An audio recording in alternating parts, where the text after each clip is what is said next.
રાજ્યમાં ફરી ચોમાસા જેવો માહોલ જામશે, કારણ કે હવામાન નિષ્ણાંત અંબાલાલ પટેલે આગાહી કરી છે કે આગામી 48 કલાક એ ગુજરાત માટે ભારે છે। શિયાળાની શરૂઆત થઈ ગઈ છે, તેમ છતાં પણ વરસાદ હજુ રોકાવાનું નામ નથી લઈ રહ્યો।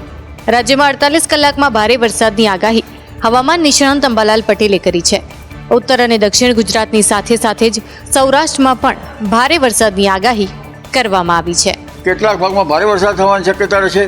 દક્ષિણ ગુજરાતમાં ભારેથી અતિ ભારે વરસાદ બાદ હવે ધીરે ધીરે સૌરાષ્ટ્રના ભાગોમાં પણ ભારે વરસાદ થવાની શક્યતા રહેશે। સૌરાષ્ટ્રના કેટલાક ભાગમાં વરસાદ ચાલુ જશે।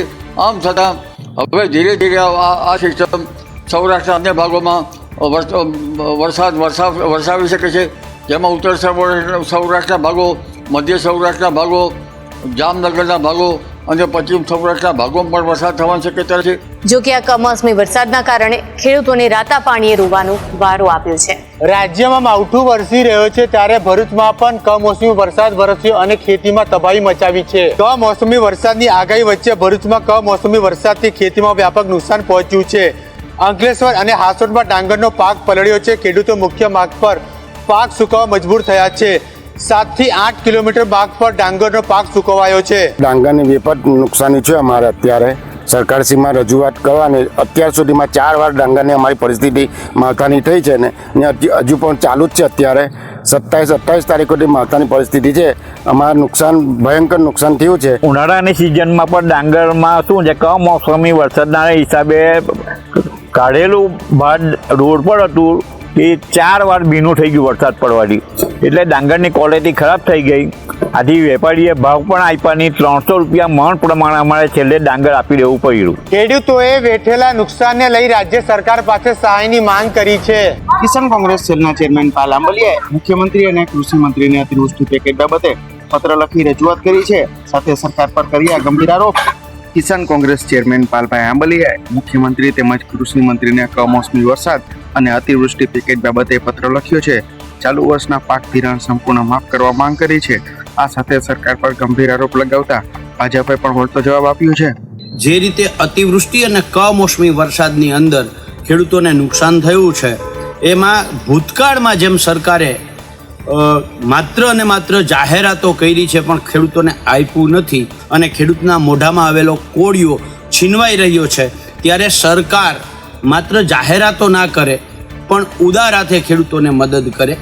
જુલાઈ અને સપ્ટેમ્બર, ઓગસ્ટ મહિનાની અંદર જે અતિવૃષ્ટિ થઈ, સરકારે ટોટલ 1719 કરોડની જાહેરાત કરી પણ 500 કરોડે સરકારે ન ચૂકવા। સુરેન્દ્રનગરમાં 60 થી વધુ લોકોને ફૂડ પોઈઝનિંગની અસર થઈ। આ ઘટનાને લઈને આરોગ્ય વિભાગના અધિકારીઓ હોસ્પિટલ અને ઘટના સ્થળે પહોંચીને તપાસ હાથ ધરી।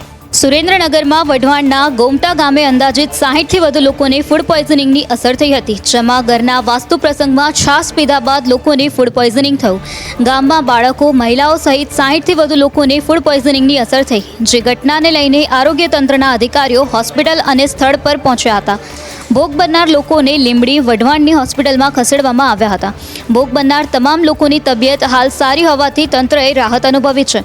શંકાસ્પદ છાશના નમૂનાને લેબોરેટરીમાં ટેસ્ટ માટે મોકલવામાં આવ્યા છે અને આરોગ્ય વિભાગ દ્વારા પરિસ્થિતિ પર સતત દેખરેખ રાખવામાં આવી રહી છે। આ ઘટનાએ સામૂહિક જમણવારમાં પીરસાતા ખોરાકની ગુણવત્તા અને સલામતી અંગે સવાલો ઊભા કર્યા। ભાવનગરમાં રક્ષક જ ભક્ષક બન્યો। ભાવનગરમાં ફરજ બજાવી ચૂકેલા પોરબંદરના એક પીએસઆઈ સામે દુષ્કર્મની ફરિયાદ નોંધાતા ચકચાર મચી છે। ભાવનગરમાં પોરબંદરના પીએસઆઈ બેન્જામિન પરમાર સામે દુષ્કર્મની ગંભીર ફરિયાદ નોંધાઈ છે। યુવતીએ નીલમબાગ પોલીસ સ્ટેશનમાં ફરિયાદ નોંધાવી છે કે આરોપીએ તેને પ્રેમજાળમાં ફસાવી તેનું શારીરિક શોષણ કર્યું હતું। બાદમાં યુવતીની સગાઈ થતા આરોપીએ તેણીને બ્લેકમેલ કરવા માટે તેના ન્યૂડ વિડીયો સાસરિયાઓને મોકલી બદનામ કરવાનો પ્રયાસ કર્યો હતો।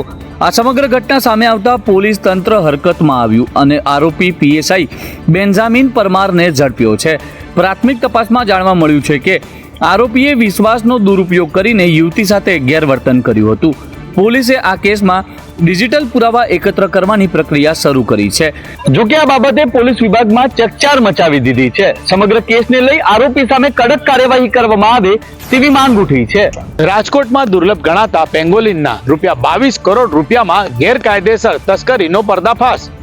ગુનામાં 2 આરોપીની ધરપકડ કરાઈ. રાજકોટમાં એક ચોંકાવનારી ઘટના સામે આવી છે, જ્યાં પોલીસની સ્પેશિયલ ઓપરેશન ગ્રુપે આંતરરાષ્ટ્રીય બજારમાં આશરે 22 કરોડ રૂપિયાની કિંમત ધરાવતા એક દુર્લભ પેંગોલિનના ગેરકાયદે વેચાણના ષડયંત્રનો પર્દાફાશ કર્યો છે. પેંગોલિન એક અત્યંત દુર્લભ અને સંરક્ષિત વન્યજીવ છે, જેની તસ્કરી વિશ્વભરમાં ગેરકાયદેસર માનવામાં આવે છે. પોલીસે બાતમીના આધારે ઓપરેશન પાર પાડીને આ ગુનામાં સંડોવાયેલા 2 આરોપીઓને ઝડપી પાડ્યા હતા. આ ઘટના ગુજરાતમાં દુર્લભ વન્યજીવોમાં ગેરકાયદે વેપારની ગંભીરતા દર્શાવે છે. આ દુર્લભ પેંગોલિનને ગીર વિસ્તારના ઘાટવડ ગામની એક વાડીમાં છુપાવીને રાખવામાં આવ્યું હતું, જ્યાંથી તેને વેચવાની યોજના હતી. પેંગોલિન તેની લાંબી જીભ વડે જીવજંતુ અને કીડીઓનો આહાર કરે છે. તેના શરીર પરના ભીંગડાની ભારે માંગ હોય છે. ચીનમાં તેનો ઉપયોગ દવા બનાવવા માટે કરે છે.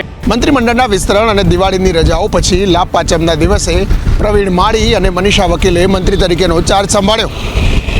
રાજ્ય સરકારના મંત્રીમંડળ વિસ્તરણ પછી દિવાળીની રજાઓ હોવાના કારણે કેટલાક મંત્રીઓએ પોતાનો પદભાર ગ્રહણ નહોતો કર્યો. જોકે આજે લાભ પાંચમના શુભ દિવસે રાજ્ય સરકારમાં રાજ્યકક્ષાના મંત્રી મનીષા વકીલ અને પ્રવીણ માળીએ પોતાનો પદભાર સંભાળ્યો હતો. પ્રવીણ માળીએ પોતાનો પદભાર સંભાળતા કહ્યું કે રાજ્યમાં ટ્રાન્સપોર્ટ વિભાગમાં જે ફરિયાદો છે એમાં કામ કરીશું. સાથે ગુજરાત કાર્બન ફૂટપ્રિન્ટને આગળ વધારવા માટે કામ કરવામાં આવશે. 6.5 કરોડની જનતાને એની સાથે જોડવામાં આવશે. વિભાગનો સંપૂર્ણ અભ્યાસ કર્યો છે અને વાઇલ્ડ લાઈફના કાયદાને પણ જાણી લીધો છે. ટ્રાન્સપોર્ટ વિભાગમાં જે સમસ્યાઓ છે તેનું કામ કરવામાં આવશે. તો મનીષા વકીલે કહ્યું કે મહિલાઓ અને બાળકોનો વિભાગ મારી પાસે છે.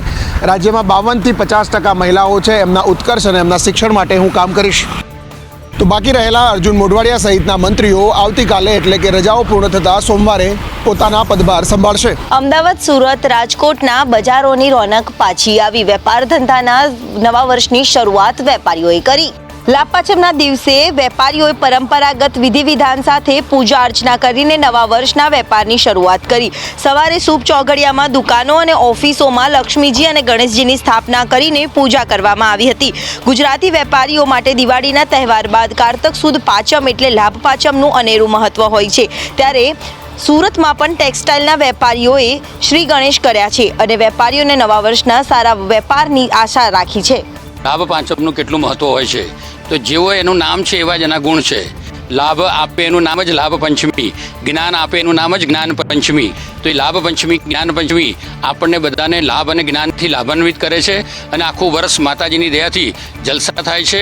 પરમ કૃપાળુ પરમાત્માની કૃપાથી, ગુરુદેવની કૃપાથી અને શાસ્ત્રીજી બાબુભાઈ દવેની કૃપાથી અમારું વર્ષ સરસ જાય છે અને આપ સર્વેનું પણ સરસ જશે એવી શુભકામનાઓ. શહેરના બજારો, કોમર્શિયલ કોમ્પ્લેક્સો હોય કે પછી અન્ય મોલો હોય, ત્યાં પણ બજારમાં રોનક પાછી આવી છે.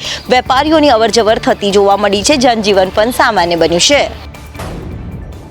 સૌરાષ્ટ્રવાસીઓ માટે સારા સમાચાર સામે આવ્યા છે. દિલ્હી અને રાજકોટ વચ્ચે 2 ફ્લાઇટ શરૂ થઈ. સૌરાષ્ટ્રના લોકો માટે આ ખુશીના સમાચાર છે કે હવે રાજકોટ અને દેશની રાજધાની દિલ્હી વચ્ચે 2 નવી ફ્લાઇટ સેવાઓ શરૂ કરવામાં આવી છે. એર ઇન્ડિયા અને ઇન્ડિગો દ્વારા શરૂ કરાયેલી આ ફ્લાઇટ્સથી રાજકોટ અને સમગ્ર સૌરાષ્ટ્ર ક્ષેત્રની કનેક્ટિવિટીમાં નોંધપાત્ર વધારો થશે.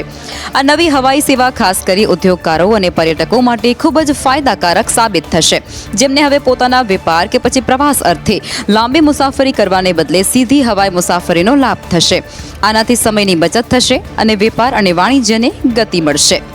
રાજકોટને લાભ પાંચમના દિવસે ઇન્ડિગો અને એર ઇન્ડિયા 2 એરલાઇન્સ દ્વારા ફ્લાઇટ ઓપરેશન ચાલુ કરવામાં આવ્યું છે. આજ એર ઇન્ડિયાની પહેલી ફ્લાઇટની અંદર બેસીને મને પણ આવવાનો અવસર મળ્યો. આ 2 ફ્લાઇટો સવારની દિલ્હી માટે ચાલુ થવાથી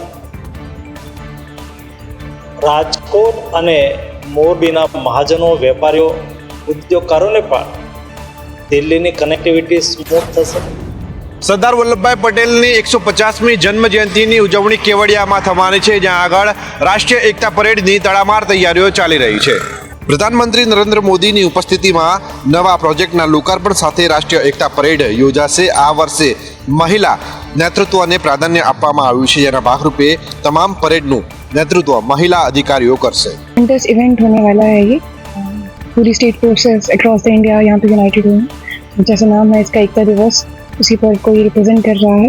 देखिए, हम जे की जो कंटिजेंट है उसको रिप्रेजेंट कर रहे हैं और यहाँ आके तो बहुत ज़्यादा अच्छा फील हो रहा है। बाकी सारे स्टेट्स के जो पुलिस ऑफिसर्स हैं उनसे मिलने का मौका मिल रहा है। यहाँ पे इस बार पहली बार हुआ है कि सभी कंटिजेंट जो हैं वो महिलाएं लीड कर रही हैं और ये हमारे लिए बहुत गर्व की बात है। हमें बहुत ही अच्छा लग रहा है, बहुत ही गर्व महसूस हो रहा है कि हमें ये मौका दिया गया है।